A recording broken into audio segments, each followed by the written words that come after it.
Galingan mo ha, dapat maraming stars. Opo, maraming stars. Ups, yung baon, huwag kakalimutan, ubusin ha.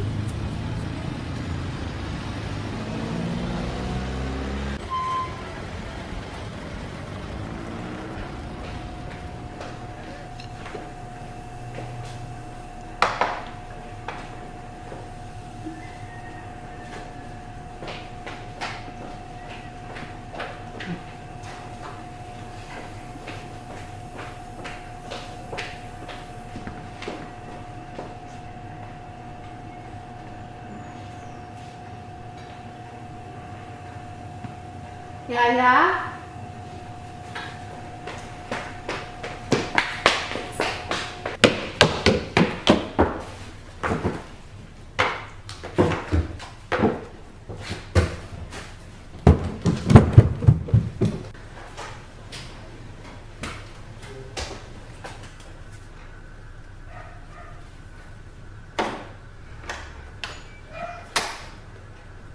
Good afternoon, ma'am, sir. Good afternoon. Okay na ba yung mga pagkain? Handa na pong pagkain, ma'am. Tamang-tama, gutom na kami sobrang traffic. Nandyan na ba si Nathan? Kanina pa po, ma'am, nandiyan na po. Pakitawag naman.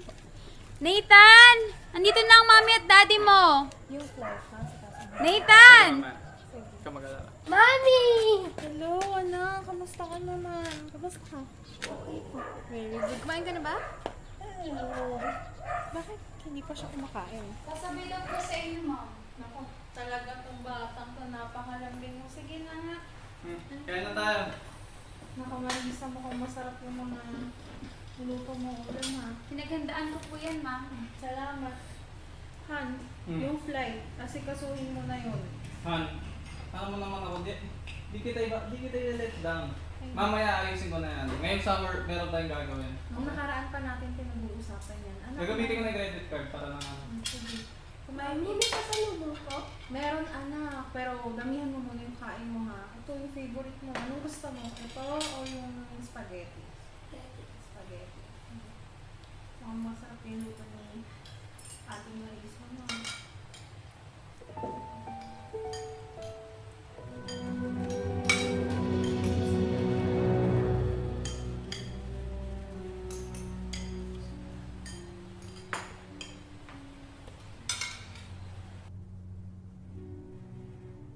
Kamusta naman sa school nito? Okay po. Very good. Oh, Marisa, ikaw ba sasabay sa amin? Mamaya na lang po, sir. Sigurado ka? Opo. Salamat po. Sige.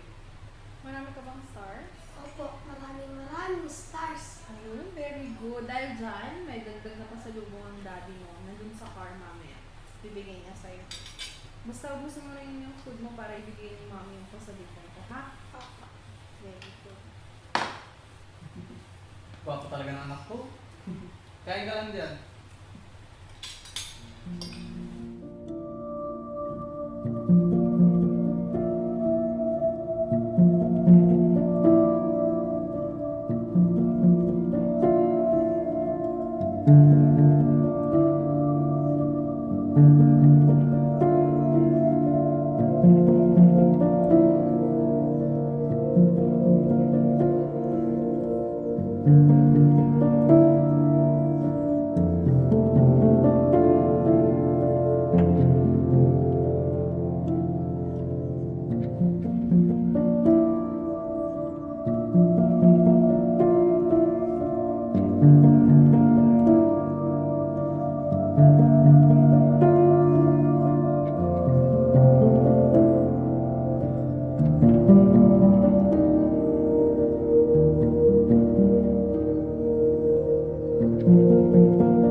Yaya?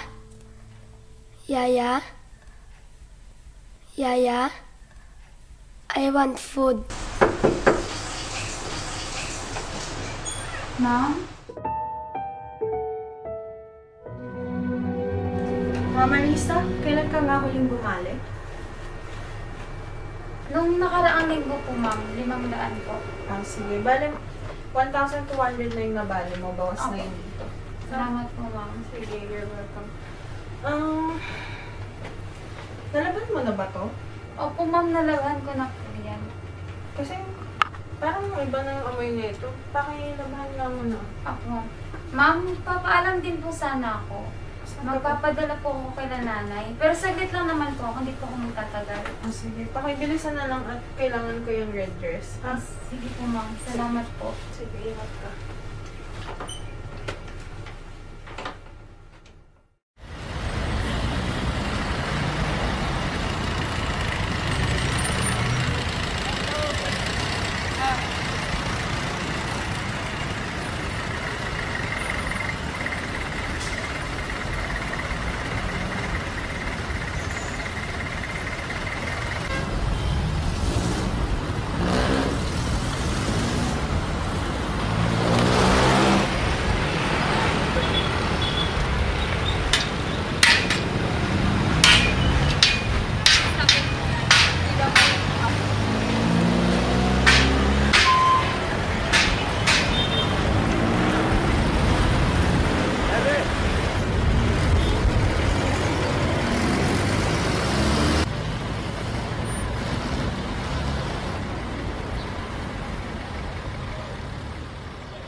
Eh para sa'yo, para naman walang tayo eh. Tuloy.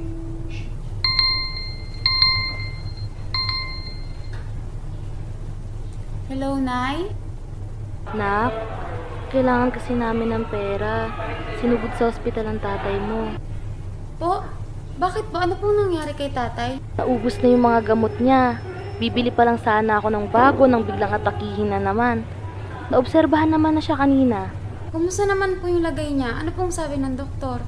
Ay mga test pa raw na kailangan gawin. Kaya baka kailangan makonfine siya rito sa ospital. Kaya ako napatawag na marami kasing gastusin dito. Wala po ba kayong natitirang pera dyan kahit konti? Meron pa naman. Kaso mukhang hindi rin to tatagal sa dami ng gastusin rito, nak eh. Ganun po ba? Baka po pwede yung gawa ng paraan. Baka pwedeng manghiram kayo dyan sa iba. Bibigay ko naman yung sweldo ko, Nay. Malapit na po akong sumweldo. Kapag natanggap ko, ibibigay ko agad sa inyo. Ganun ba, nak? Sige, susubukan ko manghiram muna ng pera dito. Sige po, Nay. Pasensya na, Nay. Pakialagaan na lang din si tatay, ah. Sige, nakakindahin ko yung pera.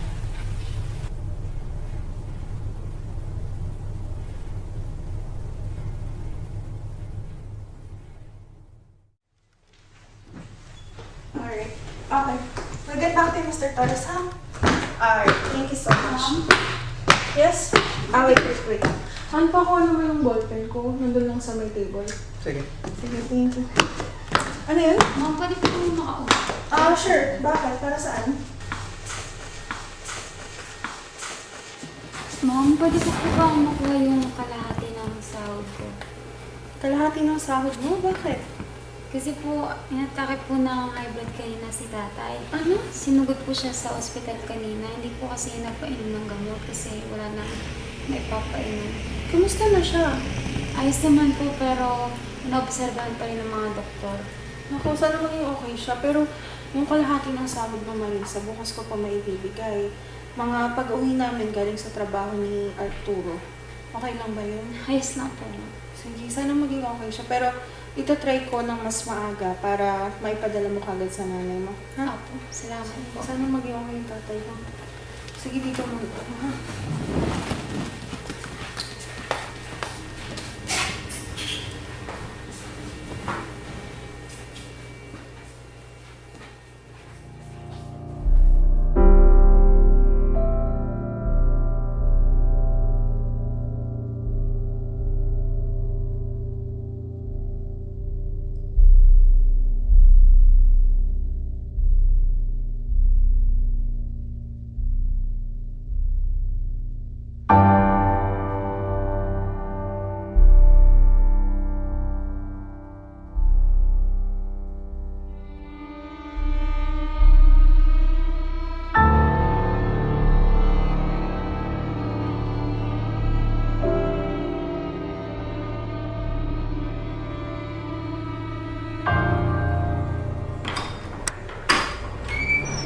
Ma'am, Marisa.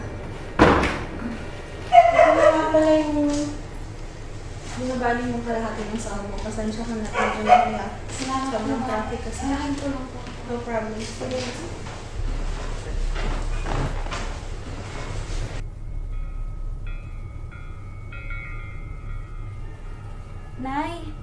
Nay, nakuha ko na po yung pera. Mapapadala ko na bukas. Nak, wala na si tatay. Pero Nay, nakuha ko na po yung pera. Bukas po mapapadala ko na. Pwede niyo nang bilhan ng gamot si tatay. Nak, wala na ang tatay mo. Inatake siya kagabi.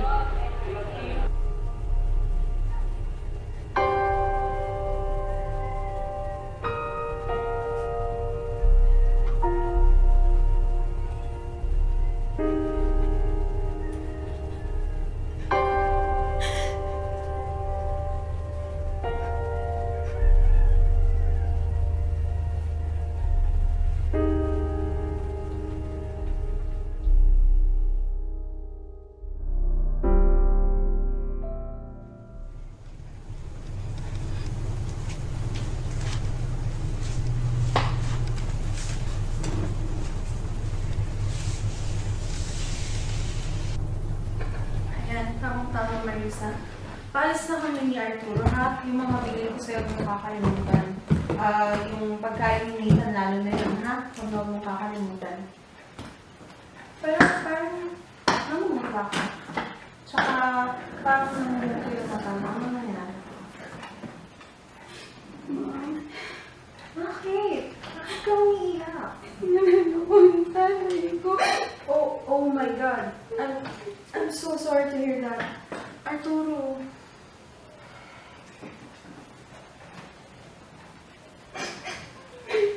I'm so sorry to hear that, Marisa.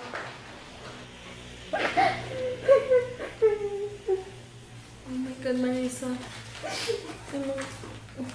I'm really out of words. Marisa, kunin mo na to. Isang buwang sweldo mo na yan. May dinagdag na rin kami. Sana malaking tulong na yan. May karamay kami sa'yo. Maraming salamat po. Malaking tulong mo namin. Walang problema. Pero kailan mo balak umuwi? Hindi na po ako uuwi namin. Kasi baka magkulang yung pagkatungan nanay at makuha yung nanay ko sa hospital. Salamat mo. Walang problema yun, Marisa. Sige na, baka mahuli pa kami sa flight namin. Mag-iingat ka, ha? Send your condolences to your family. Dito na kami.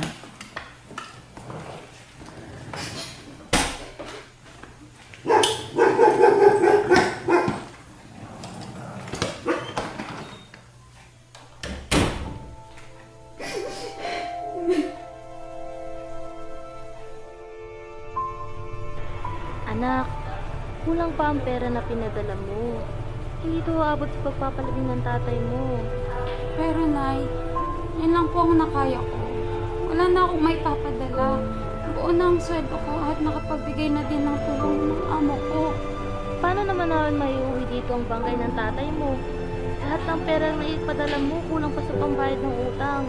Nay, baka naman pwede niyo pang magawa ng paraan. Anak, paano? Walang-wala na rin kami dito. Nay, ganun din naman po ako eh. Wala na akong perang nakatabi dito. Nak, hindi na nga natin nagawang iligtas ang tatay mo. Pati ba naman sa huling pagkakataon, hindi natin siya makakasama? Nakikiusap na ako sa'yo, sige naman na. Nak, pagbigyan mo ng hiling ko.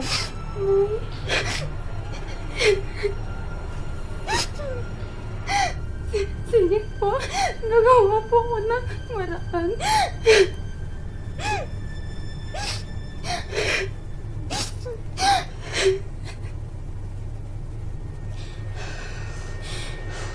Magawa ko ng paraan. Ang magawa ng paraan. Magawa ko ng paraan.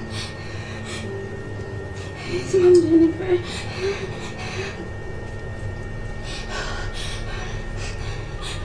Mama. Mama, please. Sagutin niyo. No. Ganyan, ganyan, Mama.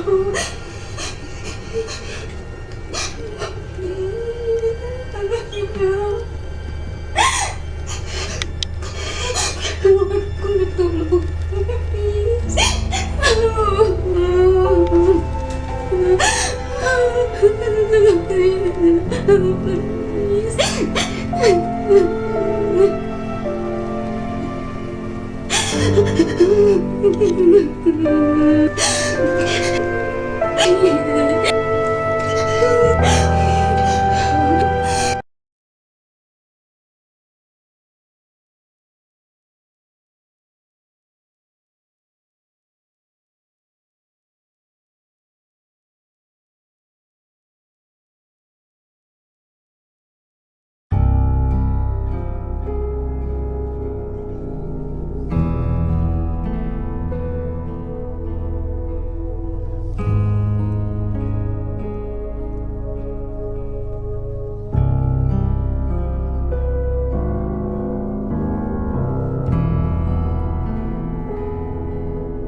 Wait, kukunin ko lang na ko sa kwarto.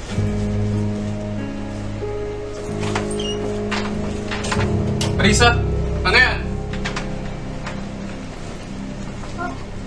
Anong ginagawa mo?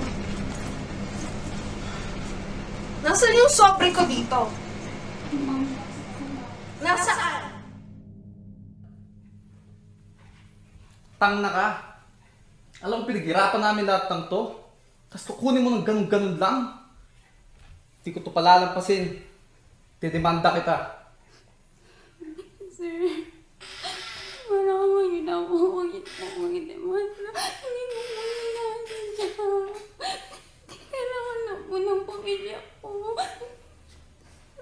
Hindi ko akalain na magagawa mo sa amin to, Marisa. Ang laki ng tiwala namin sa'yo ni Arturo. Awa niyo na po. Kailangan po ako ng pamilya ko. Please. Di ko kailangan na magnanakaw sa bahay ko. Kapal lang mukha mo!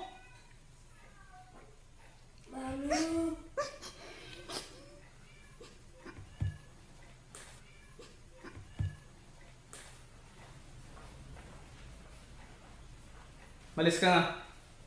Bago ko pa ituloy pagdidemanda ko sa'yo.